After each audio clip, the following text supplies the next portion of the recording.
제가 본문 말씀을 봉독하겠습니다. 여러분들은 하나님의 말씀을 들으시기 바랍니다. 또 이르시되 너희 중에 누가 벗이 있는데 밤중에 그에게 가서 말하기를 벗이여 떡 세 덩이를 내게 구워달라. 내 벗이 여행 중에 내게 왔으나 내가 먹일 것이 없노라 하면 그가 안에서 대답하여 이르되 나를 괴롭게 하지 말라. 문이 이미 닫혔고 아이들이 나와 함께 침실에 누웠으니 일어나 내게 줄 수가 없노라 하겠느냐. 내가 너희에게 말하노니 비록 벗됨으로 인하여서는 일어나서 주지 아니할지라도 그 간청함을 인하여 일어나 그 요구대로 주리라. 내가 또 너희에게 이르노니 구하라 그리하면 너희에게 주실 것이요 찾으라 그러면 찾아낼 것이요 문을 두드리라 그리하면 너희에게 열릴 것이니 구하는 이마다 받을 것이요 찾는 이는 찾아낼 것이요 두드리는 이에게는 열릴 것이니라. 너희 중에 아버지 된 자로서 누가 아들이 생선을 달라 하는데 생선 대신에 뱀을 주며 알을 달라 하는데 전갈을 주겠느냐. 너희가 악할지라도 좋은 것을 자식에게 줄 줄 알거든 하물며 너희 하늘 아버지께서 구하시는 자에게 성령을 주시지 않겠느냐 하시니라. 아멘. 오늘 우리에게 말씀 전해주실 목사님은 우리 고신교단의 큰 어른이십니다. 총회장을 역임하셨고 또 역사의 산 증인이십니다. 부산 사영도 교회를 담임하셨다가 은퇴하셔서 원로 목사님으로 또 이렇게 섬기시고 계시고요. 또 교계의 큰 일들을 다 이렇게 돌아보시는 귀한 어르신이십니다. 할아버지 목사님이세요. 특히 오늘 우리 유아 세례 받는 강유하의 증조 할아버지 되십니다. 대단히 의미가 있는 날이라고 생각합니다. 우리 조구천 목사님 나오셔서 성령을 주시지 않겠느냐라는 말씀으로 하나님의 말씀을 전하실 때 큰 은혜를 받는 저와 여러분들 되시기를 바랍니다. 아멘.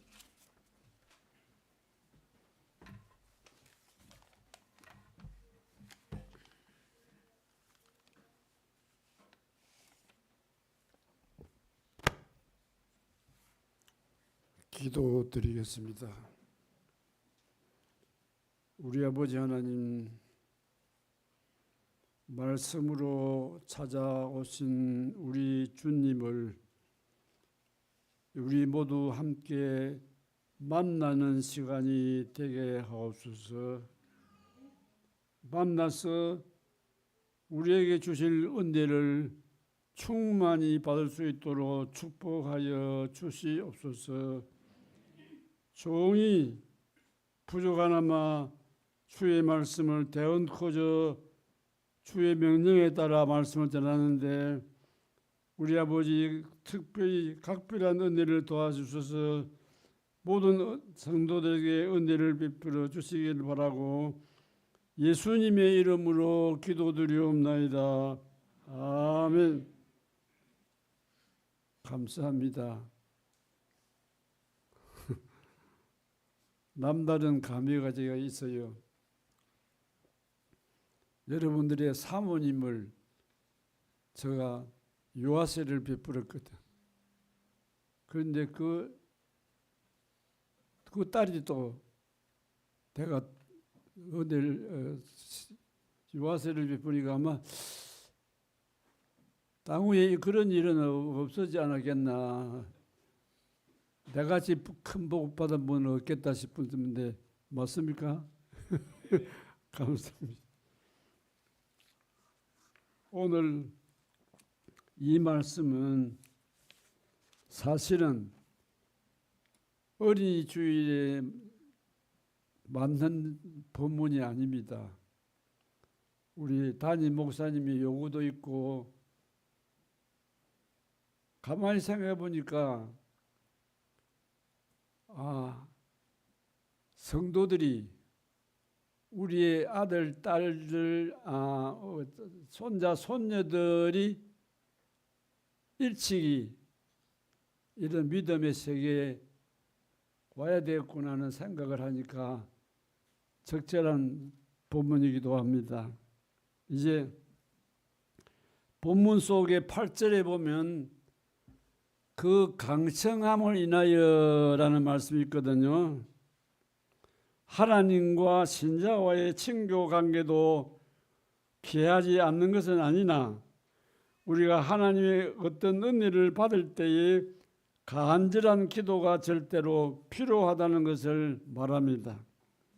강청이란 말은 파렴치하게 부끄러움이 없다는 뜻으로 이곳에만 나타납니다.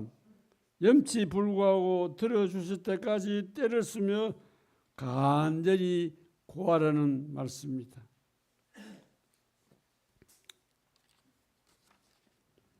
그 다음에 마지막 절에 구하는 자에게 성령을 주시지 않겠느냐 하는 말씀에 성령은 마태는 단순히 좋은 것으로 되어 있습니다. 좋은 것 중에 좋은 것은 성령이십니다. 오순절 선물을 알고 있는 누가로서는 성령 강림이 인류에게 베푸신 하나님의 최대의 선물임을 확신하고 그렇게 말한 것입니다. 오순절 이야기가 나왔으니까 오순절의 베드로의 설교를 우리 함께 들어보도록 하겠습니다. 사도행전 2장 14절에 베드로가 열한 사도와 함께 서서 소리를 높여 이르되 유대인들과 예루살렘에 사는 모든 사람들아 이 일을 너에게 알게 할 것이니 이 말에 귀를 기울여라. 또 36절에서 42절의 말씀입니다. 그런즉 이스라엘 온 집은 확실히 알지니 너희가 십자가에 못 박은 이 예수를 하나님이 주와 그리스도가 되게 하셨느니라. 그들이 이 말을 듣고 마음에 찔려 베드로와 다른 사도들에게 물어 이르되 형제들아 우리를 어찌할꼬 하거늘 베드로가 이르되 너희가 회개하여 각각 주 예수 그리스도 이름으로 세례를 받으라. 그리하면 성령의 선물을 받으니 이 약속은 너희와 너희 자녀와 모든 먼데 사람 곧 주 우리 하나님께 얼마든지 부르시는 자들에게 하신 것이라 하고 또 여러 말로 확증하며 권하여 이르되 너희가 이 패역한 세대에서 구원을 받으니 그 말을 받은 사람들이 세례를 받으며 이날의 신도의 수가 3,000이라다.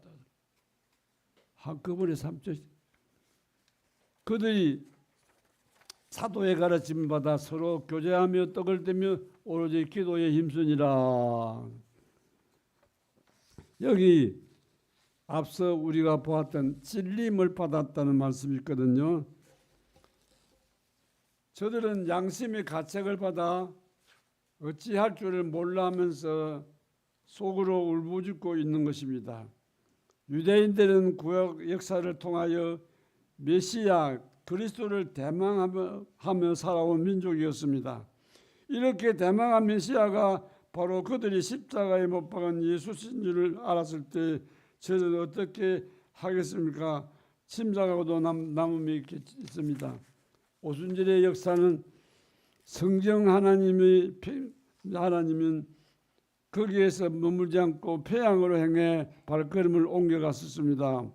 1907년 평양 당대원 교회 부흥을 주도한 길선주 장로는 성경 공부와 함께 새벽 기도에 불길이 전한 기회를 놓치지 아니하고 자기 교회의 성령의 역사가 일어나는 동시에 시내 각 교회에서도 중생한 교회에서 새로워져야 할 것을 절실히 느끼고 당시에 당회장이었던 이기람 선교사를 방문하고 특별 집회를 개최하기로 했다고 합니다. 매년 시시되는 동기 사경에 바로 직전인 성탄절 다음 날부터 하기로 계획을 했는데 1906년 12월 26일 수요일 저녁부터 집회가 시작되어 예배당은 만원이었고 어떤 기적이 나타날 것을 기대하는 회중으로 꽉 찬 장례의 분위기는 긴장되었고 찬송 소리는 우렁찼고 기도에 응답하는 아멘 소리가 장대를 뒤흔들었습니다. 장대현 교회에서 집회를 하는 중에 성령의 기적이 일어나는 소문이 사회까지 퍼져나가면서 하나님의 역사는 더 강렬해졌고 집회 사흘째에 교회에서 사람들이 많이 모여 온갖 죄를 잡아간다는 말을 들은 방언덕이라는 경찰이 범죄자를 많이 잡을 것이라는 음흉한 생각으로 집회에 참석했다가 오히려 길장로의 설교를 듣고 회개하게 된 것입니다. 지옥을 취하랴 천당을 택하라는 길장로의 설교를 듣던 그는 마음의 고통을 견디지 못하고 아이고 하는 외마디 전령과 함께 선생님 나를 살려주세요라고 하면서 뒹굴고 말았습니다. 이에 길장로는 설교를 중단하고 그를 위해 기도한 후에 십자가 위에 두 강도에게 관한 설교를 계속했습니다. 하나는 주님을 비방함으로 지옥에 떨어졌고 다른 한편 강도는 죄를 회개함으로 주님과 함께 낙원에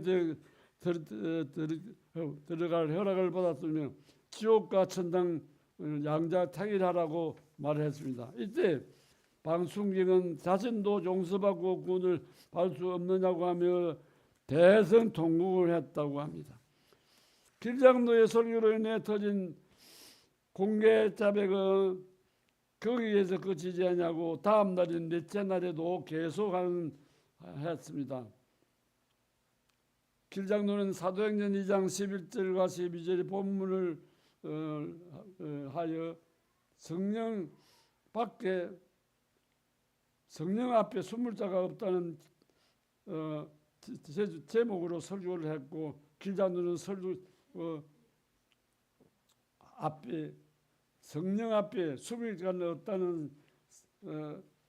없다는 설교를 했습니다. 길장로는 성령 앞에서 숨을 자가 없고 불꽃 같은 그의 시야에서 죄를 숨길 수 없다고 하면서 양심은 언제나 내 비행을 호소하기에 마음의 괴로움을 그칠 사이였고 회개하는 사람만이 마음의 평안을 누릴 수 있다고 설교를 했습니다. 그 설교는 사람들의 마음에 파고들었고 죄를 회개하는 사람들의 간증이 이어졌습니다. 재중의 소리는 장내에 가득했고 그런데 이때 승복을 입은 승려 한 사람이 그리스도 안에서 진리를 깨달았다고 하면서 팔목에 끼었던 염주를 벗어주는 역사도 일어났습니다. 다섯째 날에는 믿음으로 의롭다함을 받는 진리에 대해서 해석적인 설교를 했고 그리고 마지막 날에는 죄를 회개하고 주님께 돌아온 자들을 위해 무궁한 안식 세계를 준비하신 하나님의 사랑에 대해 설교를 했습니다. 회중들은 영적인 열정에 대추되어 천국에 관한 찬송을 불렀으며 그 찬송 소리는 장대한 교회 언덕 위에서 시내로 퍼져 나갔고 그리고 찬송이 멈추자 사제복을 입은 천주교 신부가 기독교 구속사를 처음 했다는 간증을 하기도 했습니다. 그 다음에 성령 하나님은 평양에서 부산으로 향해 오셨는데 그곳이 바로 고려신학교였습니다. 박윤선 박사는 자서전 성경과 나의 생애에서 1950년 6.25 동란이 발발하기 전에 고려신학교 현재 고려신학대학원에서 공개 자백과 함께 일어났던 그 4개 운동에 대해서 자세히 전해주고 있는데 그것이 오직 성령의 감화로 감동하심으로 말미암아 이루어진 것이라고 전제하고 이렇게 증언을 하였습니다. 요한의 그는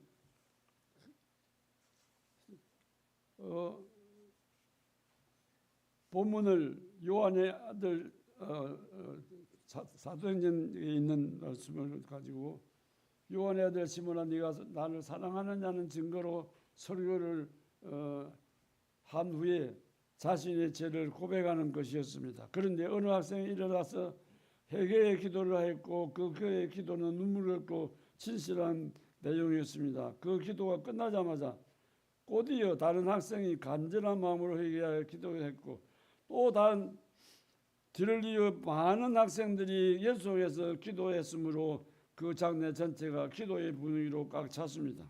그런 거로 학교 당국에서도 강의를 전폐하고 학생들의 기도가 중단되지 않도록 협력을 했습니다. 학생들의 동의하는 마음으로 저마다 앞에 나가 죄를 잡아가고 상대도 못할 죄까지 숨김없이 모두 토해냈습니다. 그것은 사람이 죄를 잡아가는 것이 아니라 하나님 앞에 잡히겠습니다. 그 분위기는 눈물 깊은 사랑으로 충만했습니다. 학생들의 자복 기도는 종일 이어졌고 그 기도에는 한 주여 지나고 두 주간이 되었는데 이 기도이 고전 전체에 큰 영향을 끼쳤다고 그렇게 말합니다. 한국 땅에 환란이 이르기 전에 이처럼 회개가 일어난 것은 우연이 아니라 하나님이 우리로 하여금 환란을 대백케 하시는 귀한 하나님의 섭리셨음을 후에 알게 되었습니다. 마지막으로 성령 하나님은 청소년들에게 오셨습니다. 너무 길어서 말 그만둘까요? 계속해요. 천국에 사실은 오늘 설교의 마지막 부분이 저를 완전히 사람으로 바꾼 그런 대역사입니다. 1952년 21일부터 한 주간 고려신학교 강단에서 전국 학위 수련회 SFC 수련회가 열리게 되었는데 저는 그때 그곳에 가서 은혜를 받을 욕심으로 찾아갔습니다. 배로 비유하면 저의 생애의 모든 것을 말씀드리려고 하는데 저는 통영에서 고등학교 1학년 때 고려호라는 배를 타고 갔습니다. 통학과 합동이 나누어지기 전에 거대한 배를 타고 항해하고 있을 때 저는 그 배에서 내려가지고 아주 적은 배를 갈아탔습니다. 나중에 알게 된 사실이지만은 우리 예수님께서 저를 손질해서 그 배를 타게 해서 저는 그 배를 탔습니다. 그 배는 토영 항구에 정박해 있었고 그런데 부산 고려신학 그래서 전국 SFC 학예 수련회가 열린다는 소식을 듣고 그 배를 타고 부산으로 갔습니다. 고려신학교가 있는 곳이 항구에서 그렇게 멀지 않는 곳에 있었기 때문에 쉽게 걸어가서 살아갔습니다. 가서 그날 저녁부터 지나고 하루가 지나고 이틀 사흘째 되는 날 말에 그날 새벽에 주님이 저를 찾아와 주셨습니다. 주님이 저에게 찾아오셔서 내가 얼마나 많은 죄를 저질렀는지 모르지 내가 알려주마 하시면서 상상도 못한 전혀 기억하지도 못한 엄청난 죄를 알려주시면서 회개하라고 하셨습니다. 저는 그 자리에서 엎드려서 통곡하며 회개를 했습니다. 또 그리고 그날 밤을 잊을 수가 없습니다. 설교 담당이었던 한상동 목사님께서 설교를 하시다가 갑자기 설교를 중단하고 청년들아 더 이상 여러분들에게 설교를 하지 못하겠다고 하면서 청소년들이 젖을 수 있는 제목을 하나하나 열거하면서 하나님 앞에 회개하라고 큰 소리를 외쳤을 때 청소년들은 대성통곡하고 하면서 회개를 하는 것이었습니다. 얼마 동안 지난 후에 한 청소년이 일어나서 회개 기도했고 더 이어 다른 청소년이 일어나서 이런 죄를 저질렀다고 고백을 하는 것이었고 저도 그 일어나서 간증을 할 수밖에 없었습니다. 수련회 끝나고 회지를 발간하게 되는데 편집을 마치고라는 난에 이런 글귀가 있습니다. 언제 지냈는지 벌써 약속한 일주일이 지났습니다. 무엇인지 부족한 감이 있습니다. 사정이 허락하시면 1년이라도 했으면 아쉬움이 듭니다. 1년 계속 하고 싶어 했다면 그때의 성령의 강력의 역사가 얼마나 컸다는 것을 충분히 짐작하고 있습니다. 선배들의 말에 의하면 역대의 SFC 수련회에서 이런 일은 처음이라고.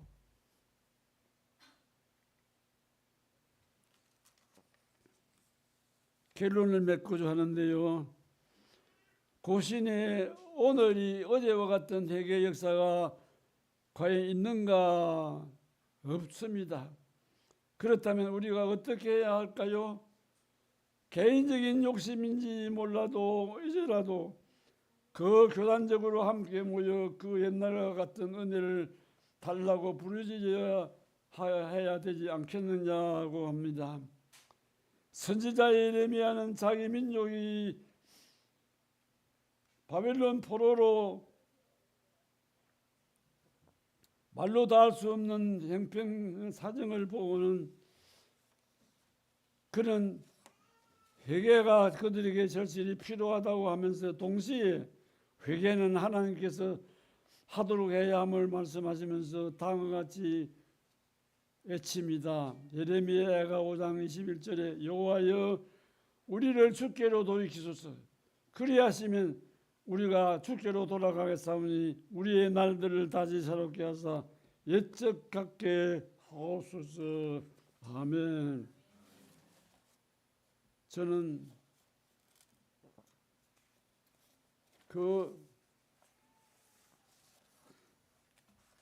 앞서 말씀드린 대로 성령을 받으면 사람이 이렇게 변하는가? 여기 군성교 신문에 보면 이것이 보입니까? 보여요? 예. 3장면은 그렇게 합니다. 이것이 은혜인가요? 내가 변하고 있습니다. 여러분 처음 믿을 때 지금까지 걸어오면서 얼마나 많이 변했습니까? 안타깝게도 저는 처음 주님을 인격적으로 만나고 난 이후에 삶이 얼마나 변했는지 자신이 놀랄 정도고 이웃 사람들이 심지어 저의 어머니가 어찌 된 거냐 하면서 놀랄 정도였습니다. 저는 어렸을 때부터 동합지 교회에 출석했는데 제가 고신지 교회를 간다고 하니까 그 참 유명한 장로님이 이단에 속한 교회니까 저희 어머니에게 제발 본래 나가던 교회 나가라고 그렇게 당부를 했다고 하는 이야기를 뒤에 늦게 들었습니다. 그 뒤에 본 교회 찾아갔더니 그야말로 1시간 설교인데 앉아 있을 정도로 완전히 막 온도 차가 극과 극이었습니다. 그 뒤부터는 방학 때나 하고 교회 가면 어머니는 가시라고 저는 산에 올라가서 찬송하고 기도하고 말씀을 보고 그래서 혼자 집에 가고 그 뒤부터는 다시 고향의 교회를 가지를 안 했던 그런 형편입니다. 그래서 오늘 우리가 그 지난날이 변한 게 어느 정도냐면 월요일 날 시험을 쳐야 되는데 주일 날 공부를 해야 되잖아요. 맞죠?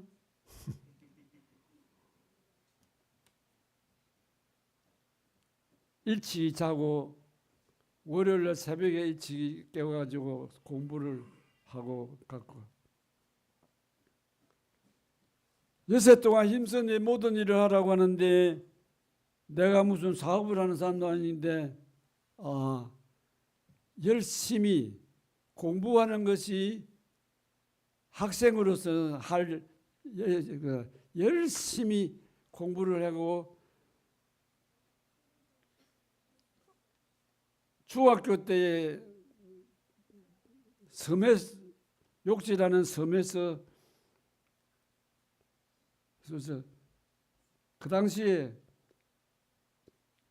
선생님이 두 분이고 그래서 서로 갈라가지고 하는데 제대로 가르치지를 못해가지고 그래가 주야 가서 제가 수학 공부부터 먼저 해야 되겠다 싶어가지고 중학교 1학년부터 쭉 하고 수학 선생님 담임 목사를 만나가지고 내가 이런 사정이 있어서 그런데 지금부터 공부를 하려고 하는데 실발에 뭐 쓰는데 뭐 아무것도 보이지 뭐 무슨 말인지 모르겠을 정도로 그러니까 선생님이 강의를 끝나고 가면서 요즘 어느 정도 얼만큼 달아가나 하고 저를 그렇게 할 정도로 그래서 교회에서도 어떻게 사람이 이렇게 변할 수 있느냐고 하면서 나중에 고등학교 3학년 때는 윤유일학교 부장으로 요즘 말하면 전도사 같은 부장으로 해가지고 사실은 고등학교 1학년 들어가니까 개척 교회도 보다 보니까 저보고 그 반 한 반을 맡아가지고 공과를 주더라고요. 그래서 한 5, 6명 앉아 있는데 얼굴이 밝게 달으면서 말이 안 나와가지고 나 못한다고 그런 저가 세상에 윤유학교 부장으로 나중에 이제 다른 지방에서 알려져 가지고 학예학교에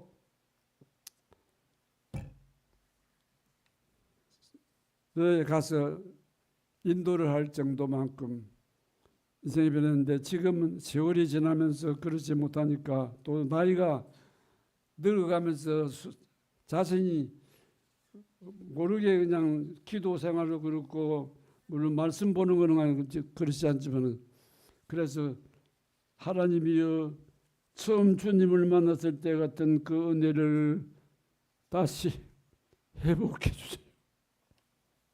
지금도 그렇게 부르짖고 있습니다. 기도드리겠습니다. 우리 아버지는 말씀을 준비하면서 내 자신이 이렇게 살지 못하는데 이 설교를 해야 하느냐 하지 말아야 하는 걸 망설이고 있는 것을 주님이 아십니다. 부디 불쌍히 여겨주셔서 그 옛날에 주님을 만나서 같은 뜨거운 신앙의 생활이 있게 도와주시기를 바라고 예수님의 이름으로 기도드리옵나이다.